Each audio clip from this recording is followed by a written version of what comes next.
Parliamentary updates. The Rotunda Gallery at the Red House recently held an exhibition entitled Ink and Pixels, a showcase of cartoon, comic, digital, and anime art.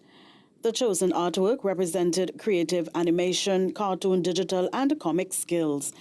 Speaking of the launch was President of the Senate, the Honorable Nigel De Freitas. Mr. President gave those in attendance an overview of the exhibition. Art in all its forms has always been a reflection of our society, a mirror that shows us who we are and who we aspire to be. Through this exhibition, we explore our extraordinary spectrum of artistic expression that transcends traditional boundaries and connects with audiences of all ages on a personal level. Speaking on the global value of this niche of the art world, Mr. President hoped that the art pieces kindle a flame in those that view them. I encourage you to take inspiration from the showcase of original comic strips and books where artists have written their own stories and have created original characters, balanced between fictional and non-fictional motifs.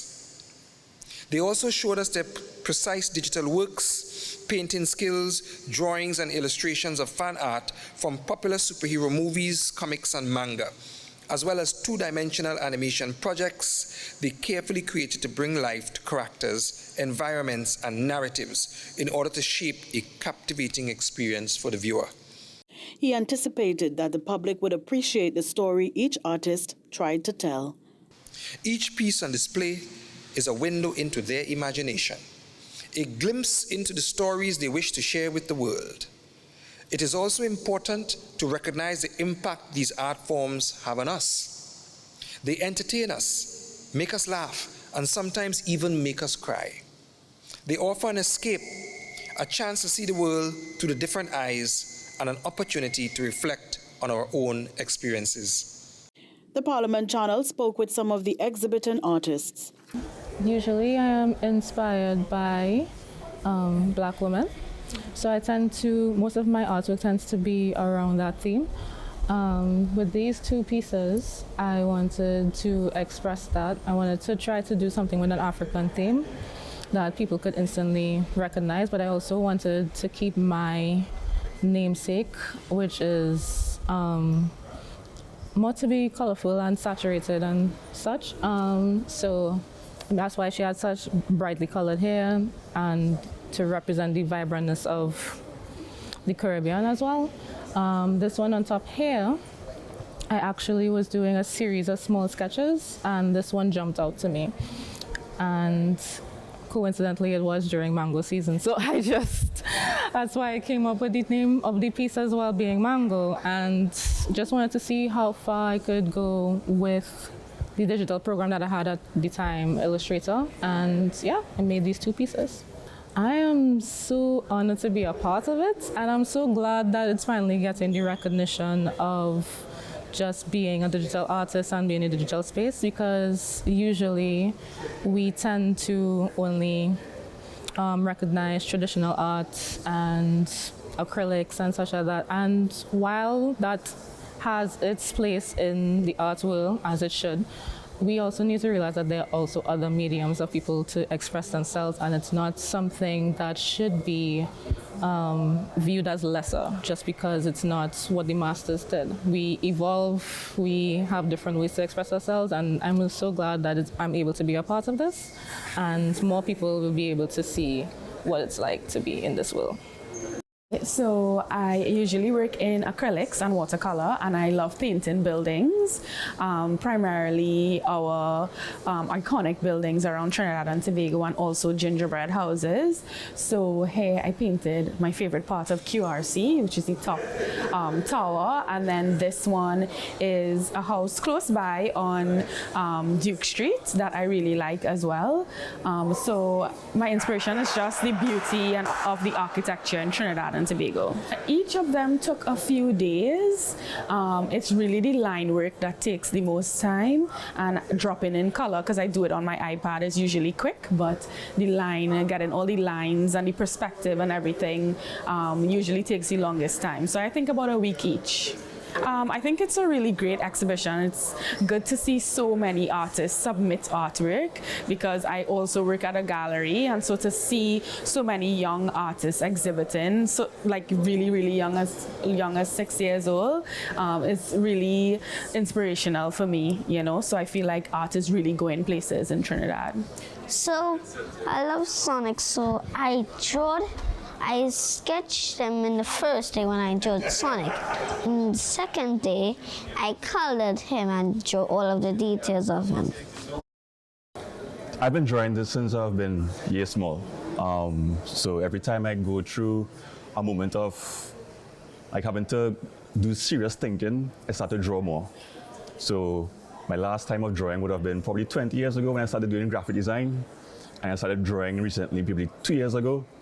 And the opportunity to draw again came up with the Rotunda.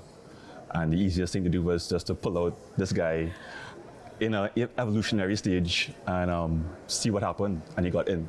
It's a guy leaving his home to go on an adventure.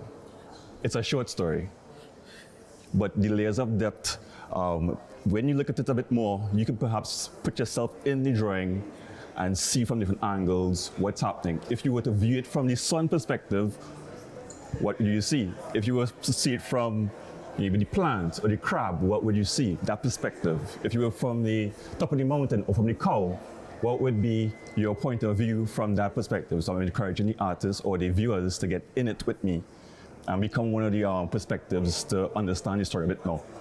Growing up, I didn't know that these things existed at that point in time. Again, drawing, doodles, whatever.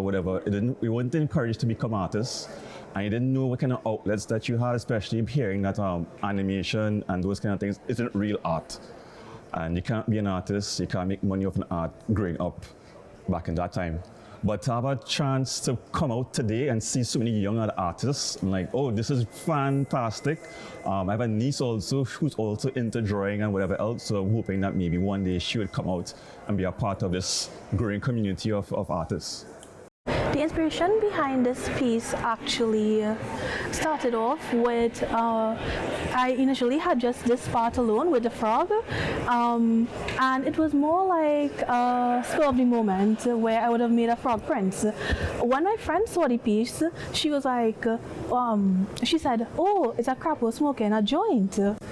And from that, I actually was like, that is actually a really good idea if I was to go and subvert the local parables that we have, or I guess metaphors or sayings, local sayings, and that's what inspired the other two that we have including here. We have the Kobo eating sponge cake and the cockroach getting invited to a fowl party. And when I heard of the cockroach getting invited to a fowl party, that's where the entire team coincide of a birthday party, hence the name, a Trini birthday party. The crapo smoking the pipe would have probably taken a day, and when I got the inspiration from my friend, the entire piece probably would have taken an entire week to complete.